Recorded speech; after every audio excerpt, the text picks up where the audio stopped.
नमस्कार दोस्तों। आज मैं संतोषी माता की कथा आरंभ करती हूँ। एक बुढ़िया थी और उसके 7 पुत्र थे। 6 कमाने वाले थे, एक निकम्मा था। बुढ़िया माँ 6 पुत्रों की रसोई बनाती, भोजन कराती और पीछे से जो कुछ बचता तो 7वें को देती थी। परंतु वह बड़ा भोला भाला था, मन में कुछ विचार न करता था। एक दिन अपनी बहू से बोला, देखो मेरी माता का मुझ पर कितना प्यार है। वह बोली, क्यों नहीं, सबका जूठा बचा हुआ तुमको खिलाती है। वह बोला, भला ऐसा भी कहीं हो सकता है? मैं जब तक आंखों से न देखूं मान नहीं सकता। बहू ने हंसकर कहा, तुम देख लोगे तब तो मानोगे। कुछ दिन बाद बड़ा त्योहार आया। घर में 7 प्रकार के भोजन और चूरमों के लड्डू बने। वह जांचने को सिर का दर्द का बहाना कर पतला कपड़ा ओढ़कर रसोई घर में सो गया और कपड़े में से सब देखता रहा। 6 भाई भोजन करने आए। उसने देखा माँ ने उनके लिए सुंदर सुंदर आसन बिछाई हैं, 7 प्रकार की रसोई परोसी है। वह आग्रह करके जिमाती है। वह देखता रहा। 6 भाई भोजन करके उठे, तब माता ने उनकी जूठी थालियों में से एक लड्डू का टुकड़ा बनाया और बोली, एक कि बेटा उठ बेटा और भोजन कर। बुढ़िया माँ ने पुकारा, उठ बेटा, 6 भाई भोजन कर गए, अब तू ही बाकी है, उठ न, कब खाएगा। वह कहने लगा, माँ मुझे भोजन नहीं करना, मैं परदेश जा रहा हूँ। माता ने कहा, कल जाता हो तो आज ही जा। वह बोला, हाँ हाँ माँ, आज ही जा रहा हूँ। यह कहकर वह घर से निकल गया। चलते समय बहू की याद आई। वह गौशाला में कपड़े गंडे थाप रही थी। वहीं जाकर उसने बोला, दोहा, हम जावे परदेश को, आवेंगे कुछ काल, तुम रहियो संतोष से धर्म अपना पार। वह बोली, जाओ पिया आनंद से, हमहरू सोच हटाए, राम भरोसे हम रहे, ईश्वर तुम्हें सहाय। देख निशानी आपनी, देख धरू मैं धीर, शुद्धि हमारी मति बिसारियो, रखियो मन गंभीर। वह बोला, मेरे पास तो कुछ नहीं, यह अंगूठी है सो ले लो और अपनी कुछ निशानी मुझे दे दो। वह बोली, मेरे पास क्या है, यह गोबर भरा हाथ है।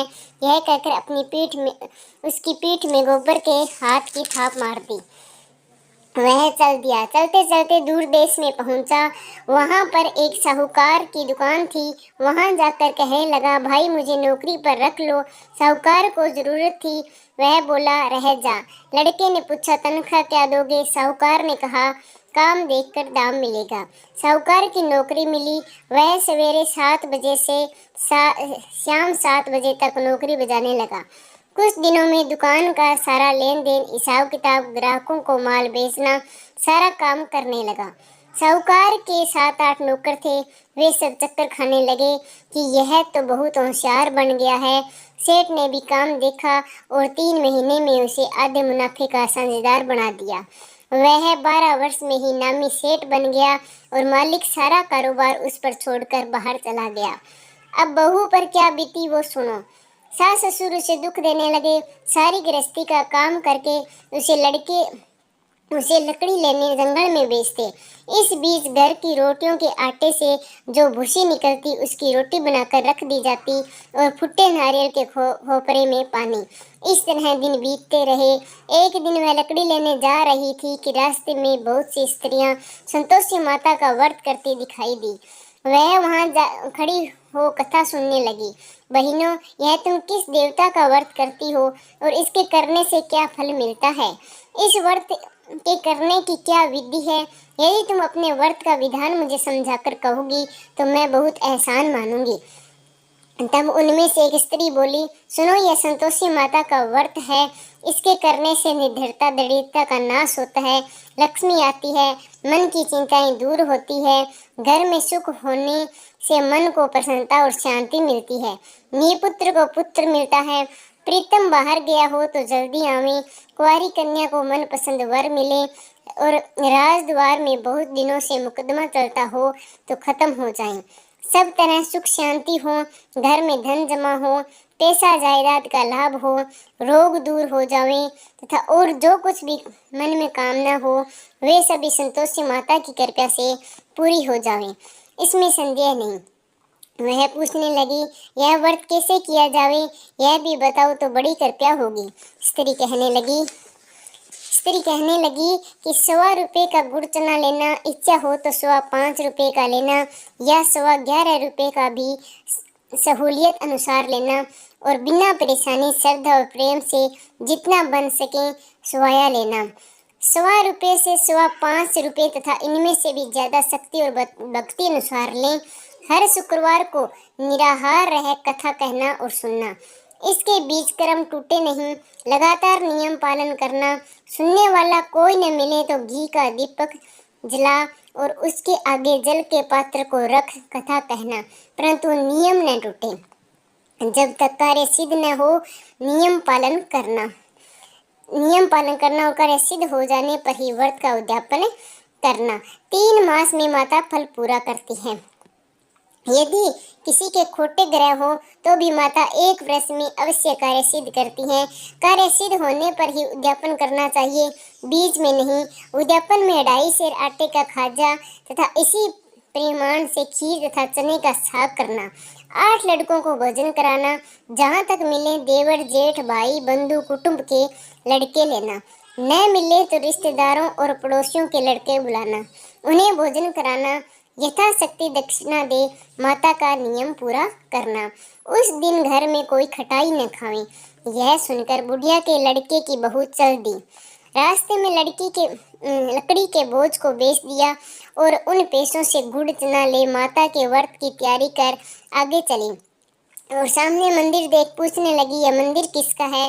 सब कहने लगे, संतोषी माता का मंदिर है। यह सुन माता के मंदिर में जा माता के चरणों में लौटने लगी और दीन होकर विनती करने लगी, माँ मैं निपट मूर्ख हूँ, व्रत के नियम कुछ नहीं जानती, मैं बहुत दुखी हूँ। हे माता जगजननी, मेरा दुख दूर कर, मैं तेरी शरण में हूँ। माता को दया आई।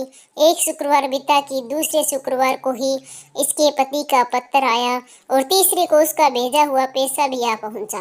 यह देख जेठानी मुँह सिकोड़ने लगी, इतने दिनों में पैसा आया, इसमें क्या बड़ाई है। लड़के ताने देने लगे। काकी के पास पत्र आने लगे, रुपया आने लगा। अब तो काकी की खातिर बढ़ेगी, अब तो काकी बुलाने से भी नहीं बोलेगी। बेचारी सरलता से कहती है, भैया पत्र आवे रुपया आवे तो हम सबके लिए अच्छा है। ऐसा कहकर आंखों में आंसू भरकर संतोषी माता के मंदिर में आ मातेश्वरी के चरणों में गिरकर रोने लगी। माँ, मैंने तुमसे पैसा नहीं मांगा, मुझे पैसे से क्या काम है, मुझे तो अपने सुहाग से काम है, मैं तो अपने स्वामी के दर्शन और सेवा मांगती हूँ। तब माता ने प्रसन्न होकर कहा, जा बेटा तेरा स्वामी आएगा। यह सुन खुशी से बावली हो घर में जा काम करने लगी। अब संतोषी माँ विचार करने लगी, इस भोली पुत्री से मैंने कह तो दिया कि तेरा पति आवेगा, पर आवेगा कहाँ से?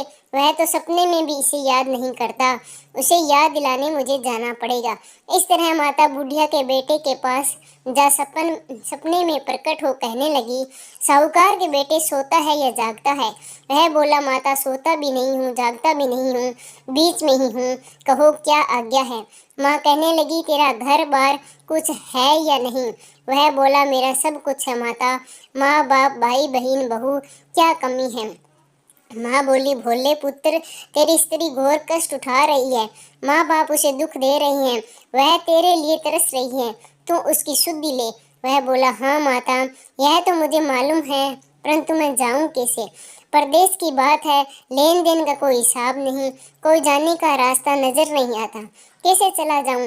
माँ कहने लगी, मेरी बात मान, सवेरे नहा धोकर संतोषी माता का नाम ले, घी का दीपक जला, दंडवत कर दुकान पर जा बैठना।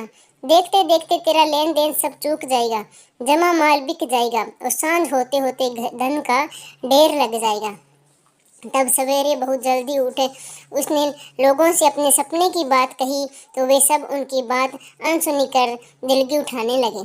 कहीं सपने भी सच होते हैं। एक बूढ़ा बोला, देख भाई मेरी बात मान, इस प्रकार साथ झूठ करने के बदले देवता ने जैसा कहा है वैसा ही करने में तेरा क्या जाता है? वह बोला, वह बूढ़े की बात मान स्नान कर संतोषी को दंडवत कर घी का दीपक जला दुकान पर जा बैठा। थोड़ी देर में वह क्या देखता है कि देने वाले रुपए आए, लेने वाले हिसाब लेने लगे और कोठे से भरे सामानों के खरीदार नगद दाम में सौदा करने लगे। शाम तक धन का ढेर लग गया। माता का चमत्कार देख प्रसन्न हो मन में माता का नाम ले घर ले जाने के वास्ते गहना कपड़ा खरीदने लगा और वहाँ के काम से निपट वह घर को रवाना हुआ। वहाँ बहू बेचारी जंगल में लकड़ी लेने जाती है। लौटते वक्त माँ के मंदिर पर विश्राम करती है। वह तो उसका रोज रुकने का स्थान था। दूर से धूल उड़ती देख वह माता से पूछती है, हे माता, यह धूल कैसी उड़ रही है? माँ कहती है, हे पुत्री, तेरा पति आ रहा है। अब तुम ऐसा कर, लकड़ियों के 3 बोझ बना ले। एक नदी के किनारे रख, दूसरा मेरे मंदिर पर और तीसरा अपने सिर पर रख। तेरे पति को लकड़ी का गड्ढा देखकर मोह पैदा होगा। वह वहाँ रुकेगा, नाश्ता पानी बना खाकर माँ से मिलने जाएगा। तब तुम लकड़ियों का बोझ उठाकर घर जाना और बीच चौक में गड्ढा डालकर 3 आवाजें जोर से लगाना, लो सासू जी, लकड़ियों का गड्ढा लो, भूसी की रोटी दो और नारियल के खोपड़े में पानी दो। आज कौन मेहमान आया है? माँ की बात सुन बहू बहुत अच्छा माता कहकर प्रसन्न हो लकड़ियों के 3 गड्ढे ले आई। एक नदी के तट पर एक माता के मंदिर पर रखा। इतने में एक मुसाफिर आ पहुंचा। सूखी लकड़ी देख उसकी इच्छा हुई कि अब यहीं विश्राम करें और भोजन बना खाकर गांव जाएं। इस प्रकार भोजन बना विश्राम कर वह गांव को गया। सबसे प्रेम से मिला। उसी समय बहू सिर पर लकड़ी का गड्ढा लिए आती है। लकड़ी का बोझ, भारी बोझ आंगन में डाल जोर से 3 आवाजें देती है, लो सासू जी, लकड़ियों का गड्ढा लो, भूसी की रोटी दो और नारियल के खोपरे में पानी दो। आज कौन मेहमान आया है? यह सुनकर सास बाहर अपने दिए हुए कष्टों को बुलाते हुए कहती है, बहू ऐसा क्यों कहती है? तेरा मालिक ही तो आया है। आ बैठ, मीठा भात खा, भोजन कर, कपड़े गहने पहन। इतने में आवाज सुन उसका स्वामी बाहर आता है और अंगूठी देख व्याकुल हो माँ से पूछता है, माँ यह कौन है? माँ कहती है, बेटा यह तेरी बहू है। आज 12 वर्ष हो गए। तू जब से गया है तब से सारे गांव में जानवर की तरह भटकती फिरती है। काम काज घर का कुछ करती नहीं है। 4 समय आकर खा जाती है। अब तुझे देखकर भूसी की रोटी और नारियल के खोपरे में पानी मांगती है। वह लज्जित हो बोला, ठीक है माँ, मैंने इसे भी देखा है और तुम्हें भी देखा है। अब मुझे दूसरे घर की ताली दो और उसमें रहूं। तब माँ बोली, ठीक है बेटा, जैसी तेरी मर्जी, कहकर ताली का गुच्छा पटक दिया। उसने ताली से दूसरे कमरे में जो तीसरी मंजिल के ऊपर था खोलकर सारा सामान जमाया। एक दिन में ही वह राजा के महल जैसा ठाट बाट बन गया। अब क्या था, वे दोनों सुख पूर्वक रहने लगे। इतने में अगला शुक्रवार आया। बहू ने अपने पति से कहा कि मुझे माता का उद्यापन करना है। पति बोला, बहुत अच्छा, खुशी से कर लो। वह तुरंत ही उद्यापन की तैयारी करने लगी। जेठ के लड़कों को भोजन के लिए कहने लगी। उसने मंजूर किया, परंतु पीछे जेठानी अपने बच्चों को सिखाती है, देखो रे, भोजन के समय सब लोग खटाई मांगना, जिसके उसका उद्यापन पूरा न हो। लड़के जीमने आई, खीर पेट भरकर खाई, परंतु बात याद आते ही कहने लगे, हमें कुछ खटाई दो, खीर खाना हमें भाता नहीं, देखकर अरुचि होती है। बहू कहने लगी, खटाई किसी को नहीं दी जाएगी, यह तो संतोषी माता का प्रसाद है। लड़के तुरंत उठे और बोले, पैसे लाओ। बोली बहू कुछ जानती नहीं थी, सो उन्हें पैसे दे दिए। लड़के उसी समय जा करके इमली खाने लगे। यह देखकर बहू पर माता जी ने कोप किया और राजा के दूत उसके पति को पकड़कर ले गए।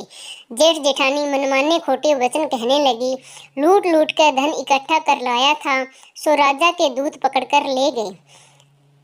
अब सब मालूम पड़ जाएगा। अब जब जेल की रोटी खाएगा। बहू से ये वचन सहन नहीं हुए।